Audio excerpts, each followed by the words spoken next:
time to get into influencer marketing is once you've maxed out like your core pieces of marketing. So SEO, paid search, paid social. Once you've sort of seen those numbers start to plateau and in many cases, decline, that's the right time to really step on the gas, because influencer marketing is a force multiplier when it comes to your entire marketing stack.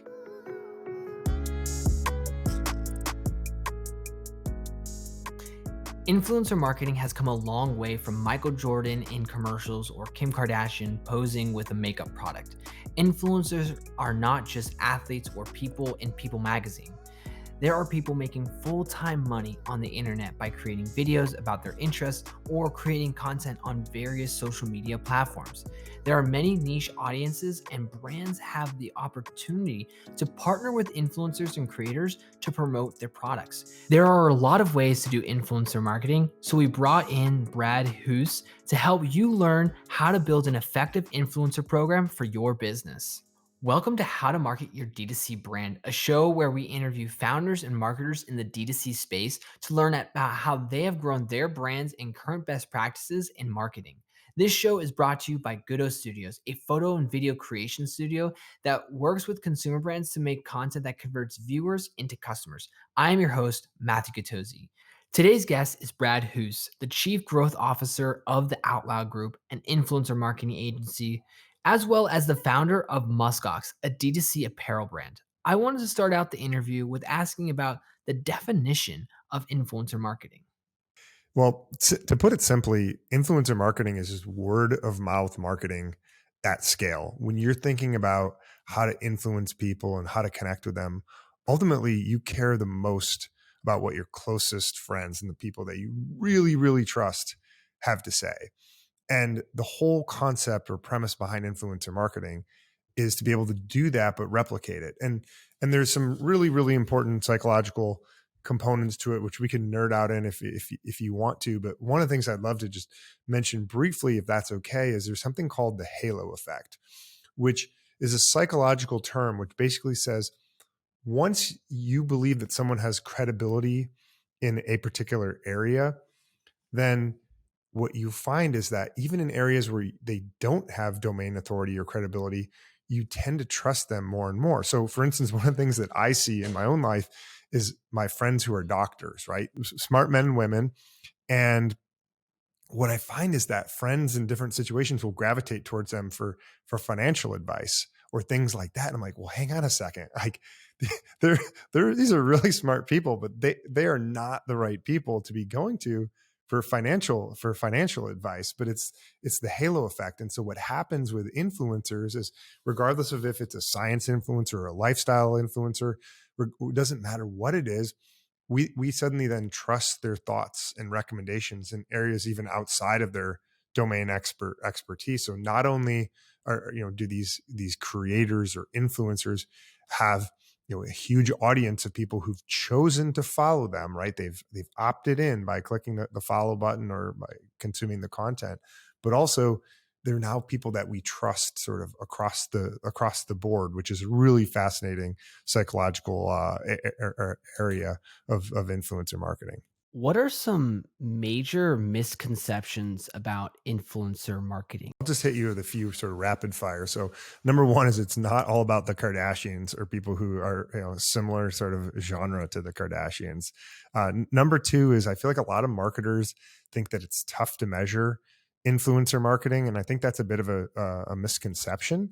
I think it's more structural challenges. We could get into that. I think a lot of people fall into the trap of influencer marketing is really easy to do, and I think that's a trap for a lot of reasons. And the final one is sort of it kind of ties into the first one about the Kardashians, but influencer marketing is not synonymous with Instagram. Right? There's countless platforms where you can have fantastic, effective influencer programs, but still, even here in 2022, a lot of people are mentally tied to thinking that Instagram is the platform for influencer marketing. That's certainly a platform, but it's not the platform by any stretch of the imagination when it comes to influence. When should a brand start thinking about influencer marketing? Like, when should they start to think about introducing that? And And really, like, how would a brand get started? What I like to advise our brand partners on from is kind of couple different perspectives. So perspective number one is, once you're done just selling product and you want to establish a viable long-term brand, that's when you really want to turn on influencer marketing. And I think that's an interesting, switch to flip it mentally, because so many of us, especially early on, it's like, oh my gosh, how do I get one sale? How do I get 10 sales? How do I get 20 sales? And anything we need to do, like we're going to do that. Right.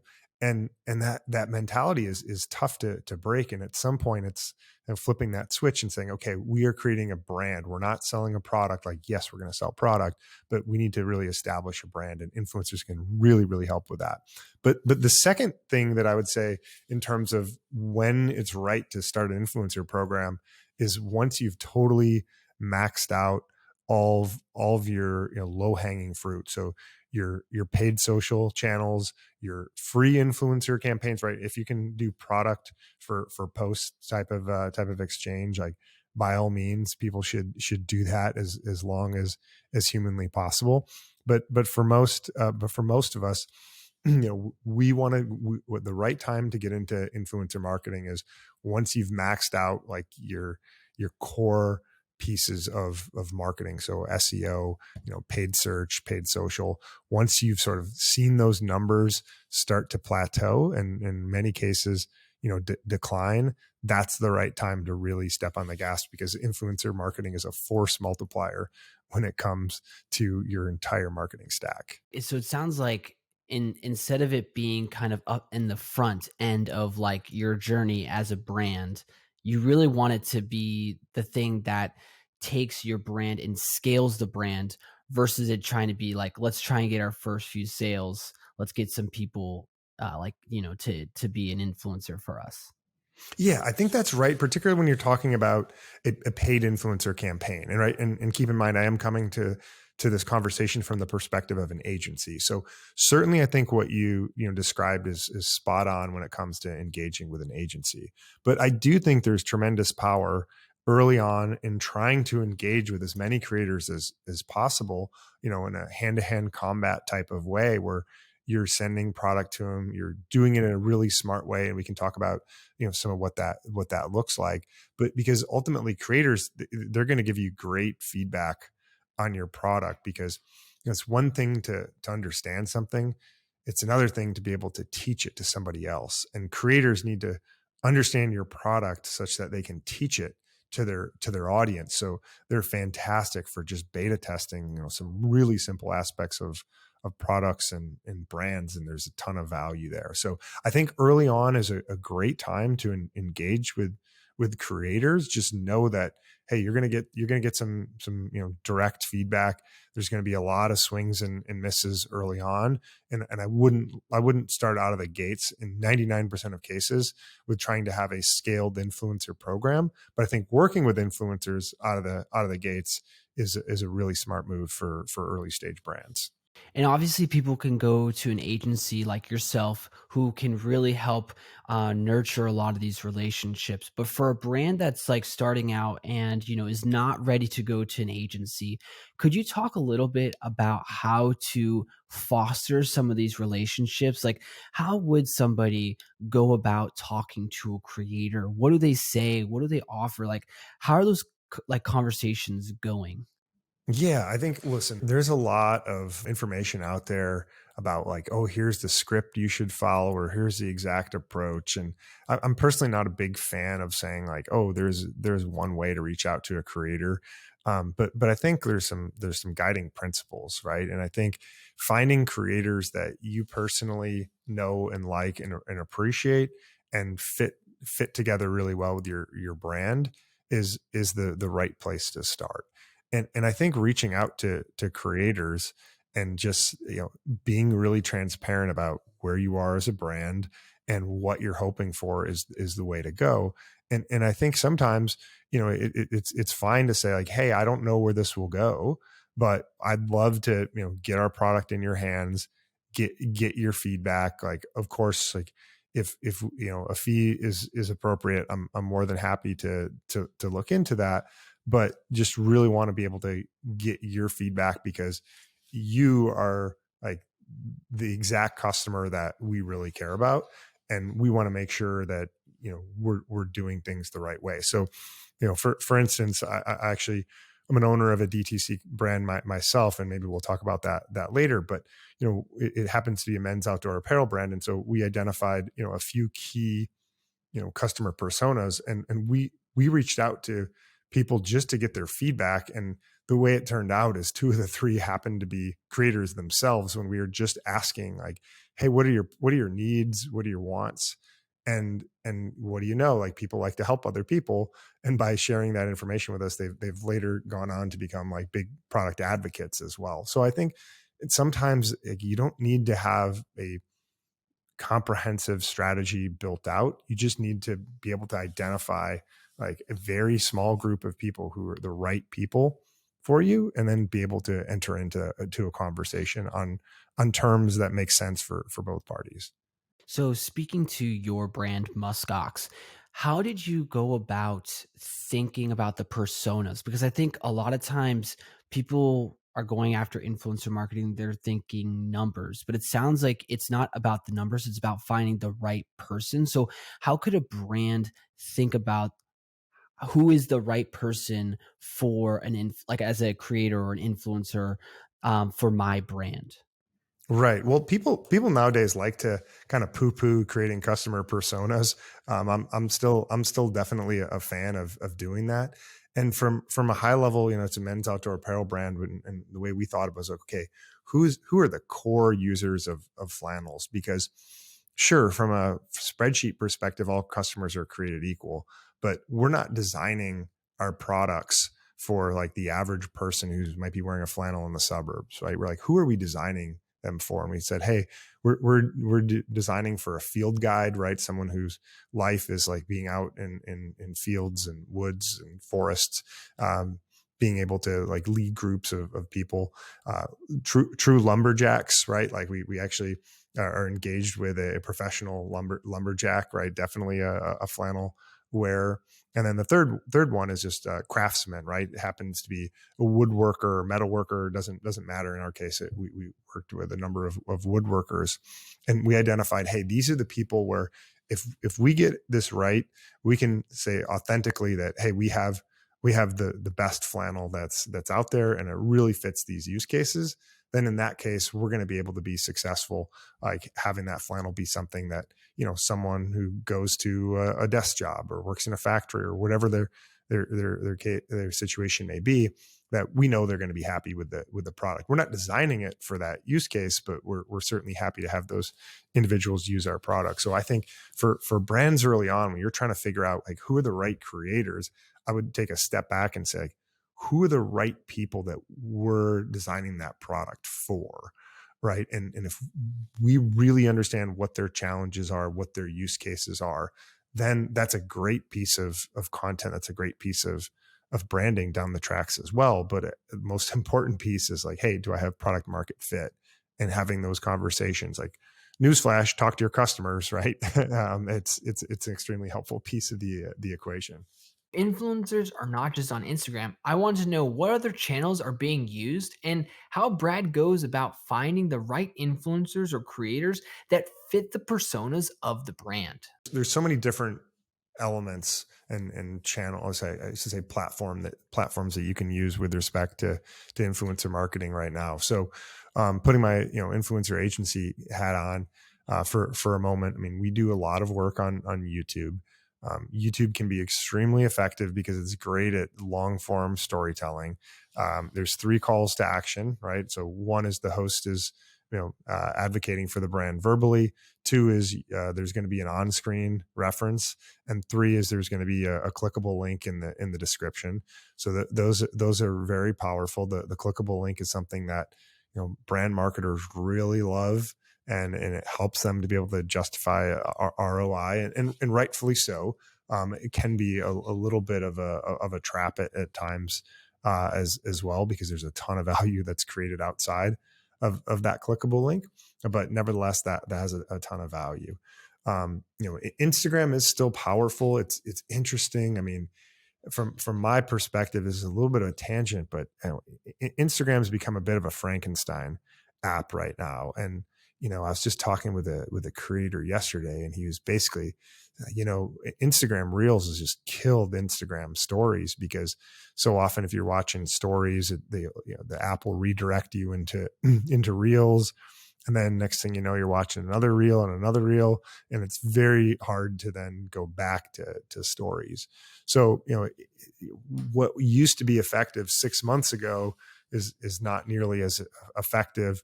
But creators, their pricing, tends to be sticky at the highest number that they've received. So their pricing hasn't gone back down to reflect their reduced view count on Instagram stories. So Instagram is an interesting position, and I suspect over time we'll see a little bit more clarity play out in terms of having the platforms inside of Instagram, so Reels, posts, stories, start to kind of be their own animal. But Instagram still is effective for sure. TikTok has risen to significant prominence. Right now, TikTok is tough organically. TikTok is still dinging ads that creators are posting, and because the content in generally is pretty darn short, the entire post or piece of content that the creator is developing is an ad, and it doesn't get as big of a reach as their average post, and there's no swipe up for links to brand partnerships for organic content. So we really see TikTok as primarily a paid platform these days. And then podcasts, right? I mean, podcasts are clearly influencer marketing when it's a host read ad. There is like dynamically inserted ads as well, which is more of a mass media buy. So some of it's not influencer, but from our perspective, that's certainly a part of influencer marketing. And so there's a lot to digest there for a new brand, especially into the space, saying, okay, I want to get into influencer marketing, but what does that mean? What's the right platform for me? And we definitely see a lot of brands, a bit challenged with that, and trying to understand, well, what's the right place that I want to be. And like so many marketing problems, it's really not like, hey, where do you want to be? It's what do I want to achieve? And if you can get clarity on what your goals are, then having a conversation with someone who understands the arena, they're going to be able to put you in the right in the right platforms and set you in the right direction. But it's really crystallizing those objectives, which is first and foremost in terms of what the priorities are for any brand looking to get into influencer. One of the gray areas of influencer marketing is being able to ask the question, is this influencer campaign effective? I wanted Brad to clarify how to measure an influencer program and its effectiveness. Influencer marketing is a full funnel marketing program. And what I've found is so often where brands, especially established brands, are structured in a way that makes running influencer campaigns really hard. And here's what I mean by that. Established brands often have a performance or a direct response department or growth department, whatever you want to call it, and then they have a branding department, right? And so often, what we see is people either don't care about performance at all, like, hey, this is just a brand campaign, or all they care about is the number of conversions that they can see that's attributed. And it's interesting because at the end of the day, right, like an influencer marketing program is a full funnel program, because you're talking, like we talked about earlier, right, is that creators have an audience of trusted, viewers, listeners, watchers, whatever you want to say, who care about what they have to say, and you're influencing their brains, and that's meaningful, right? Just like a TV ad, even if there's no immediate response, like, no, that's a meaningful, high quality impression. But then also you have that that juicy, clickable link that people love. And so you do have attribution, right? You can see, okay, I know for sure that X people clicked Y link, they went to my site, and the conversion rate was this. they turn, their retention rate was Y, the quality of their visit to my site. Like I can quantify all of that. But the part that is tricky is like, yes, that's all true. But there's also a lot of people who watch a piece of content, they're not clicking that link. They're going into Google, or they're going directly to your brand's URL, and then they're converting. And so we actually invested a lot to run a study together with Avast, the largest internet security company out there. And by now we all know, if you're not paying for the product, you are the product, right? And so in exchange for free internet security, they can anonymize and aggregate data based on where you've gone. And so through this clickstream data study, we were able to identify that for every one purchase that was made, there was actually another 3 purchases that were made outside of clicking on that attribution link, right? And so that means only 1 plus 3 is 4. So we were only identifying one of 4 purchases by looking at the data from that attribution. And so I think this just underscores the need to one, really understand how to measure it, and 2 is recognize that, wow, like there is this really positive impact that an influencer campaign is having on my paid social, my paid search, any sort of programmatic display ads, for example, that you're purchasing, and looking at it holistically. And that's something that's super important, I think, for brands to do, is to say, okay, I don't want to look at it through the lens of, brand or performance, but I want to look at the full funnel piece. And you're right. Every platform is a little bit different. There's for sure some nuance to that, but I think that principle and that mindset is sort of the most important thing, is that, hey, let's identify the number of people who consume this piece of content. Most all platforms are going to be able to give you a very good estimate of that. And then here's the traffic to our website, and you need to consider both what's attributable and what's historically unattributable. And then the easy part is, okay, once they're on your website, you can then say, hey, how many people converted? What was the retention rate? What's the value of those customers? But for a lot of our long-term brand partners, they love influencer because of the long-term value of the retention rate, because that trust that exists at the beginning. But it takes time to really prove that out for different brands.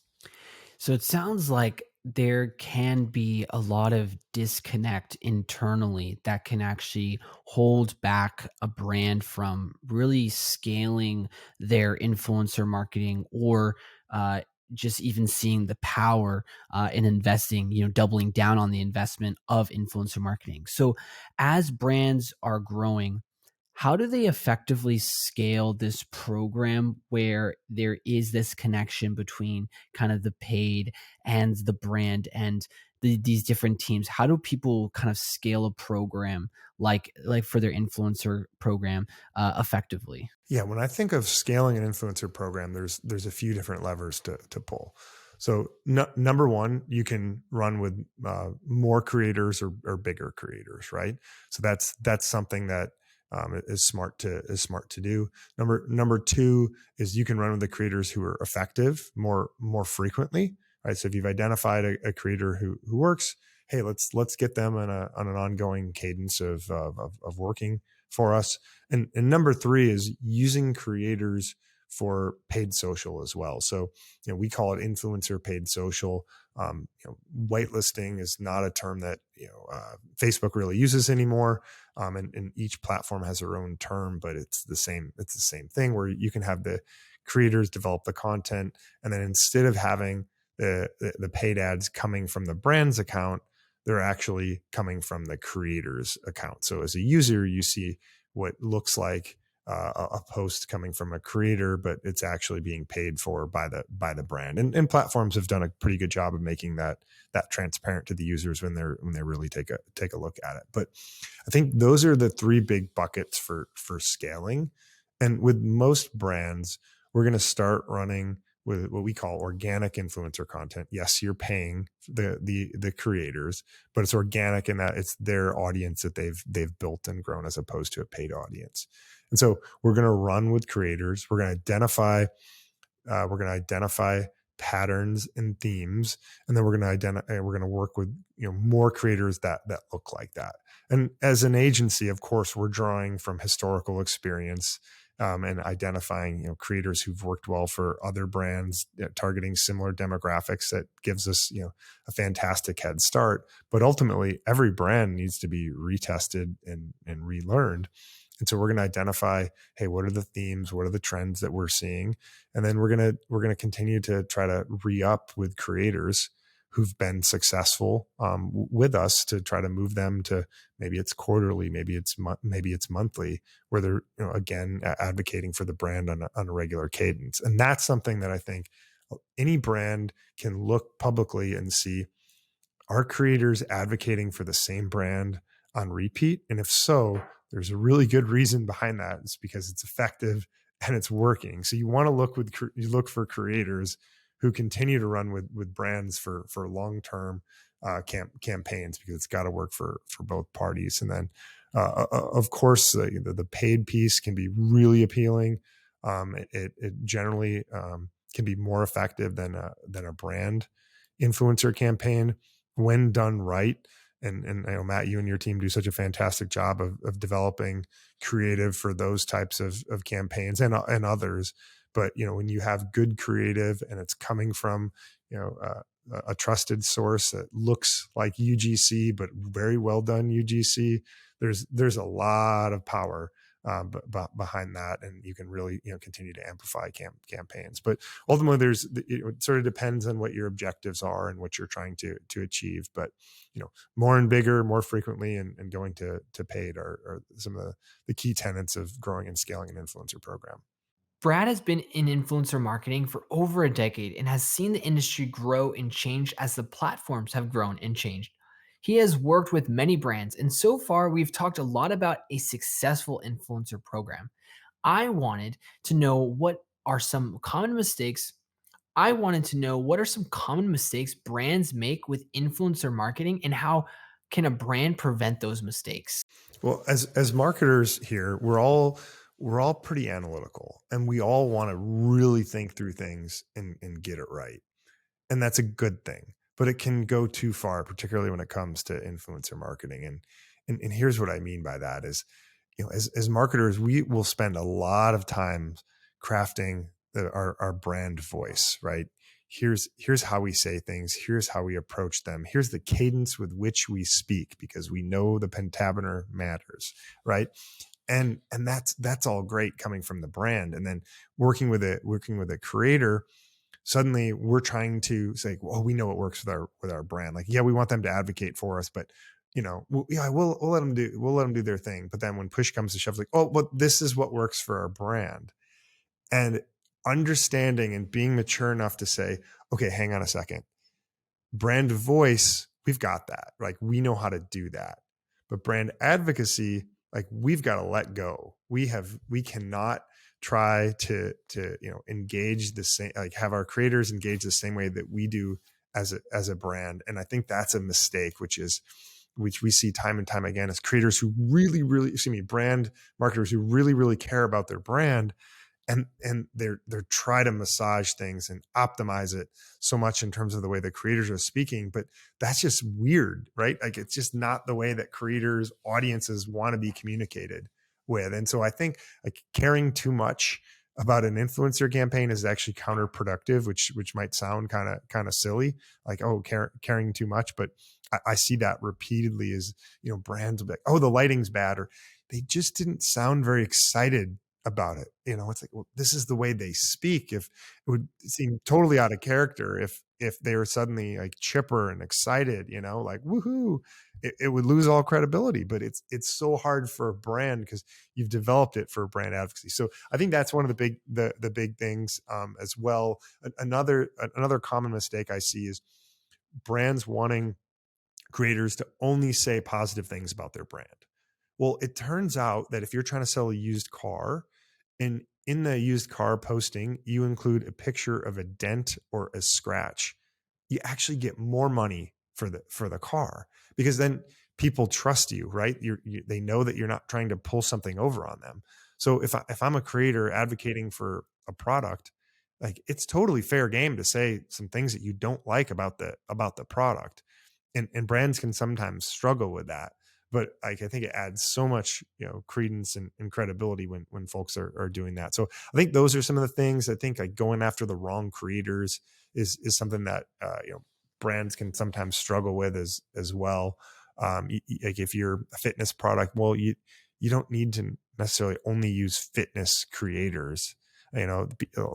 Everyone works out or should work out or is about to work out, and the folks who are maybe on the periphery who aren't nerding out on all the specifics are probably a great audience to hit, because yeah, they want to work out, but they're not immersing themselves in it. And here's someone that they trust who's in general a reasonably fit person. It's like, oh yeah, I'll do that, and they're not going to continue to think and iterate on it. So I think choosing the wrong creators is something that brands can struggle with a bit as well. But the biggest thing is like just having the right mentality of understanding like brand advocacy is effective for influencer marketing. Trying to squeeze brand voice into it, not so much. Let's take off your agency hat for a second. Let's put back on your D2C brand hat, MuskOx. As you've started this new venture, and you talked a little bit about you've had some partnerships with different creators, so you've obviously are pursuing influencer marketing. Is there something in that experience, being more on the brand side of things, that you've learned recently that you didn't see like on the agency side working with other brands? Like, is there something from that experience that's kind of opened up maybe some insight on influencer marketing now that you're on the brand side as well? Yeah, I think being a brand, you're obviously always conscious of everything that's out there about you. And and when you're trying to work with creators, it is really important to identify the right people who are really excited about working about working with you. And so over time, I think I've come to be less focused on like, hey, here's the right creators that have worked for us and that we've seen to be effective, and more in terms of kind of letting things play out a little bit in terms of identifying those creators that are most excited about you, and the creators that really believe in you. I mean, they're worth their weight in gold. And there's so many different ways that you can use creators. Yes, they can post on their own channels, but you can have them be part of your website. And we certainly have creators who we use their, I don't know if I want to say that they're models, but we use pictures of them in our clothing, on our website in an authentic way. So that's been really, I think those are some good insights and approaches for us. And we've also continued to try a lot of new things, right? So as an influencer agency, we always want to be on the cutting edge. And so having a DTC brand, like we're constantly trying things and exploring things. So we've continued to, revisit some use of platforms or product for product, and on the paid side. And to be honest with you, those have not performed very well for us. We've learned that on multiple occasions, like sort of the hand raised tools just are not very effective. Just because you tend to be dealing with creators who are not doing it because they're really into a product, or they're really into enhancing the channel for their viewers, but they're doing it to make money. And there's nothing wrong with making money. In fact, you make more money when you really care about things, and you say no to a lot, and you really focus in on things. But a lot of times these smaller creators, that through these sort of hand raised tools have not been as successful as we've liked. But even as an influencer agency, we've had to continue to sort of relearn those things so over and over again. But I will say one of the things that has been really successful for us on the positive side has been working with influencers on old school radio, right? Is that, and now it's a little bit of like a simulcast, TV radio, but we've had really good luck of mixing like the old medium of radio with then a new medium of doing paid social ads from those influencers account. So that's something that we found to be really successful and really fun, and that's something that I'm going to continue to roll out to a lot of our our client partners at the Outloud group as well. Very cool. So to finish off the podcast, we're gonna do a few quick fire questions. What is one tech company in the e-commerce space that you've been a fan of lately?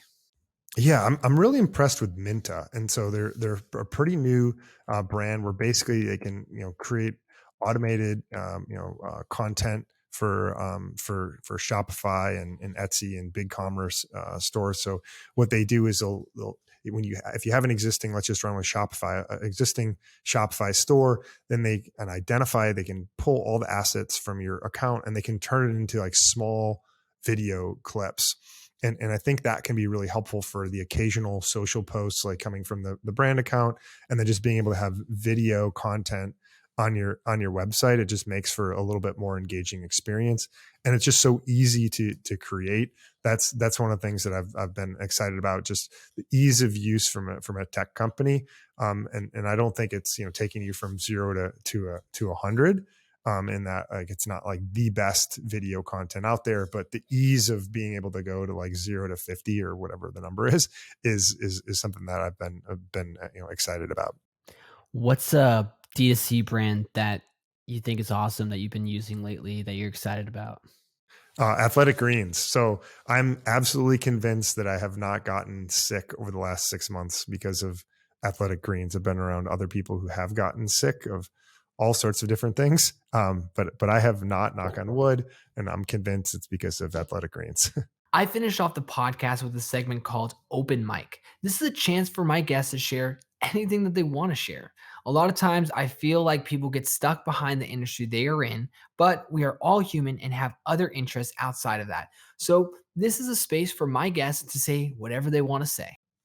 Well, it's 2022, right? And I think one of the most important things that is one of the hardest things to do is to just keep showing up. And I kind of chuckled to myself of like some people. It's like, we're recording this the first full business week of January here, and I saw on Twitter some people like showing screenshots of their calendar like packed with meetings. And I'm kind of like, yeah, that's every day, right? Like every single day, there's a million things going on. And no, I'm not conflating like being busy with being productive. Those are different things. I'm not saying meetings is the answer to success, but I feel like no matter what you want to do, it's going to be really hard, right? And the hard things are ultimately the valuable things, and they're what makes it all worthwhile. And that's what's actually going to separate someone who's going to be do great things from people who aspire to do great things. And I'm a big believer of it takes what it takes, and regardless of what that is, right? Any given day, how many hours you're going to have to you're going to have to put in, or what you're going to have to do.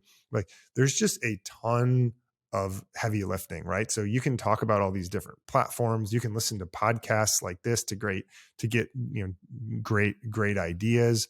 You can involve different people, but there's no silver bullets that exist out there, right? Like, there's fundamentally good strategy, but at the end of the day, like, execution eats strategy for breakfast. And so, like, choosing choosing I guess choosing a decision and running with it is important. It's like, right, wrong, or indifferent. Make a decision and continue to execute on it. And some of this is like maybe obvious, but one of the things that I've just seen time after time after time is like, yeah, when there's consistency between words and actions over long periods of time, you're going to be tremendously successful. When there's not consistency between words and actions, like, I wouldn't bet on that. I wouldn't bet on that person or that company or that brand. So I think listening and getting this content is fantastic, but it's not going to move the needle. What's going to move the needle is taking as an input and running with it, optimizing it, changing, tweaking, constantly iterating what you're doing, and like doing a million small things, because a million small things add up to a really big thing. But there's there's not many silver bullets that exist out there, and if there are, I certainly haven't haven't found them. So, I guess I'm just a big fan of, it takes what it takes, to be able to be successful. And that's not an easy path to be able to go down, but it's the effective one. This conversation with Brad helped me see the power of influencer marketing from both the agency side and the brand side. I also learned how a brand can scale its influencer program from start to finish. You can follow Brad on Twitter at bhoos, that's BHOOS, and we will put more information about the Outloud group and MuskOx linked in the show notes. Thank you, Brad, for being on the show. If you like the show, drop a rating on Apple Podcasts or your podcast listening app. And if you really love this show, please share this episode with a friend, and thank you in advance.